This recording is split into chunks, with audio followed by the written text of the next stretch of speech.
আসসালামু আলাইকুম। আপনারা দেখতে পাচ্ছেন আমরা কুরিয়ারের থেকে আমাদের ডিমগুলো সংগ্রহ করে বাসায় এনে প্যাকেজটা আমরা খুলে দেখছি যে ডিমগুলো কী অবস্থায় রয়েছে। আমাদের যেখান থেকে আমরা নিছি সেই জায়গার প্যাকেজিংয়ের কোয়ালিটি খুবই ভালো। আমরা দেখতে পাচ্ছি সুন্দর করে আপনার কার্টুনের মধ্যে কাঠের গুঁড়ো দিয়ে তারপরে ওর মধ্যে ডিম বসিয়ে দিয়েছে।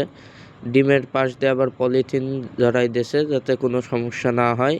প্যাকেজিংয়ের কোয়ালিটি অত্যন্ত ভালো।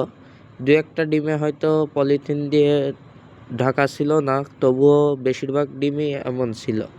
কিন্তু দুঃখের বিষয় এই যে দুটো ডিম আমাদের ফেটে গেছে। আমরা অন্য জেলা থেকে ডিমগুলো সংগ্রহ করে আনছি আমাদের ইনকিউবেটর মেশিনে ফোটাবো তাই। এখানে বিভিন্ন ধরনের ফ্যান্সি মুরগির ডিম আছে, যেমন আপনার বার্মা, তারপরে পলিশ ক্যাপ, এইসব ধরনের গোল্ডেন শেড, এইসব ধরনের মুরগির ডিম রয়েছে যেগুলো আমরা ফুটায় পরবর্তীতে এদের বাচ্চা সেল দেব বা আমাদের ফার্মে পালবো।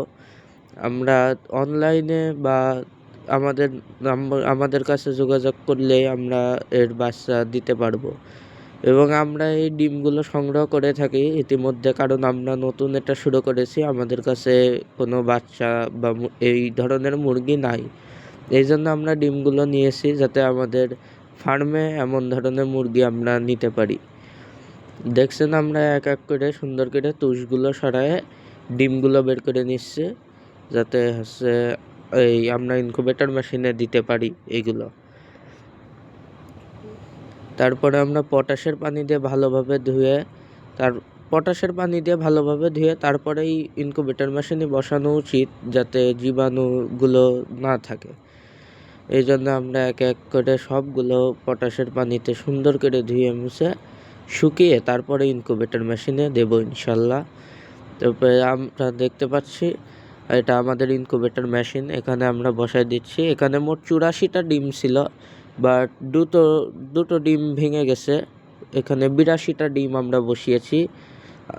ইনশাল্লাহ পরবর্তীতে এই ডিম ফুটলে আপনাদের কাছে আবার দেখানো হবে এবং এই ডিম ফোটার আগ পর্যন্ত আমরা আপডেট আপনাদের কাছে দিতে থাকবো।